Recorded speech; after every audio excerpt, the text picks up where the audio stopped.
Do you ever feel frustrated when you're speaking English because you're not sure which verb tense to choose? Is this the past or the present? What's the continuous thing? So much. And when you're talking, it's hard to think of all of that. The key is to learn by example and practice until that grammar, those patterns, are habits that you can't forget so that it just comes out correctly automatically. In this video, I'm going to teach you about continuous tenses. Now, again, don't get stressed out about the word. It's just a name. We're going to be focusing on continuous tenses by example, learning how to really use them with real examples. If you haven't already done so, don't forget to hit the like button and subscribe. And now, let's get into the video.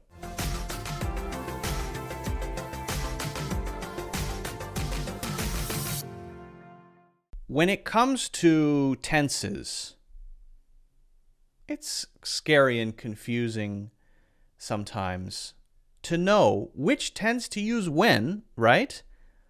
And you hear these different names for things: continuous, progressive, past perfect, present perfect. I don't know all of these things. I want to say, before we get into what we're calling continuous tense, the names for all these things don't matter as much as the things themselves. So focus your attention on how to use it, on understanding it kind of deeply, rather than, oh, I need to remember what it's called, or it's continuous, or it's progressive, or whatever it is, right? That's not so important compared to being able to use it. Now, the ones we're going to be looking at are present continuous, future continuous, and past continuous. These tenses are very useful to talk about. This is the thing to pay attention to: ongoing actions. If that's in the present, that is an action that is currently ongoing. If that is in the future, that is an action that in the future will be ongoing. And if that was in the past, that is an action that was ongoing, either until something stopped it or at the same time as another thing, or at any specific point in time. What is the ongoing action? So remember that. Ongoing. Continuous tenses. Ongoing. Now, the general structure to keep in mind for the continuous tenses is that there is usually a be verb, is, are, am, was, were, and then, or will be, could be, and then an ing verb. So this is where we use the ing, the ing. Now, this is not what you may have heard as a gerund. No, this is a verb tense specifically. This is an action that is happening, or will be happening, or was happening. Now, you might be asking yourself the question, okay, what about simple present tense? Isn't that for now? No, it's not really, not really. If you are doing something now, I am washing my clothes, that's currently what's happening. But if I say I wash my clothes, that may be talking about something that's true now, but in a general sense, not in this moment, right? But maybe I'm talking about how often I do that. I wash my clothes once a week. Am I doing it now? Maybe, maybe not. I don't know. So actually, the simple present tense is not for the present, really. The present continuous tense is really for the present, okay? So let's now talk about the structure of the present continuous. So we have this is how it usually goes. We have the subject. Then we have an auxiliary verb. This is a helping verb in this case for the present perfect tense. Be, is, am, are. Then you have your main verb as an ing verb, right? So for example, we could say, waiting for the bus. We are waiting for the bus. What's the subject? We. We is the subject. We are waiting. Are is the auxiliary helping verb. Then the main verb, wait. That is the main verb. So the are or the is or the am or that verb there is not the main verb of the sentence. It is the verb that's helping you say the main verb, which is wait, used in ing because it is happening right now. The cows are grazing in the pasture. The cows are grazing in the pasture. So that's telling you that if you look in the pasture right at this moment, you look over there. Oh, look, there are cows over there. Yeah, they're grazing in the pasture. It's happening in this moment. That's as simple as it needs to be. That is how simple the present continuous tense is. And what you'll find is that the other tenses, I think, using the continuous are similarly not that difficult, right? If you can understand these, we are waiting.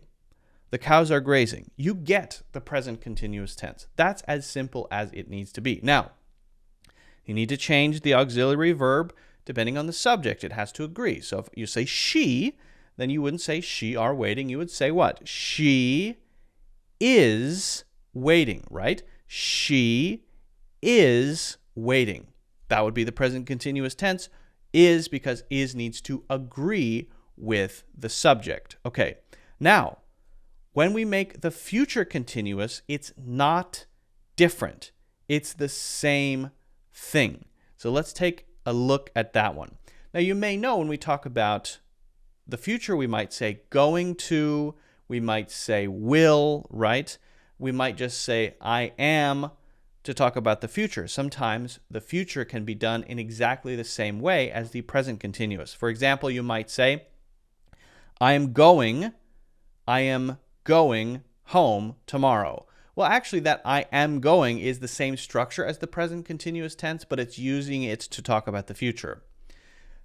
Let's put that aside for a moment and just talk about this basic format using will, which is the subject, and then will, then again, auxiliary verb, be, right? Will be, will be. Now, for this one, we don't need to change the auxiliary verb. Will be, will be, will be. We don't say will are, will is. Will be, will be, will be, will be. So in some sense, it's even simpler than the present continuous because all you have to do is say will be. You don't have to worry about making subject-verb agreement because of will. So, she will be, he will be, they will be, we will be, I will be. All of them will be, then the main verb, then ing, just like the others, right? I will be looking for a job at some point. I will be looking for a job at some point. Great. One of my students will be performing at a famous concert hall in a few weeks. Will be performing at a famous concert hall in a few weeks. So that's the future. Now, can we use it with the other ways to talk about the future, like going to, right? For example, can I say, I am going to be spending a lot of time there next summer.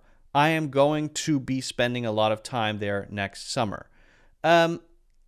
Yes, but it's actually a little bit more complicated because we've already used the am going or will, the am going, the present continuous tense to make the future tense.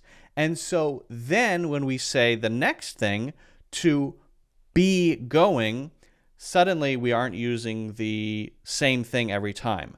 So let's, again, put that one aside. I just want you to learn for now the simplest form of the future continuous tense, which is this basic structure of the subject, and then of will, and then be, and then the ing verb. Just learn that for now.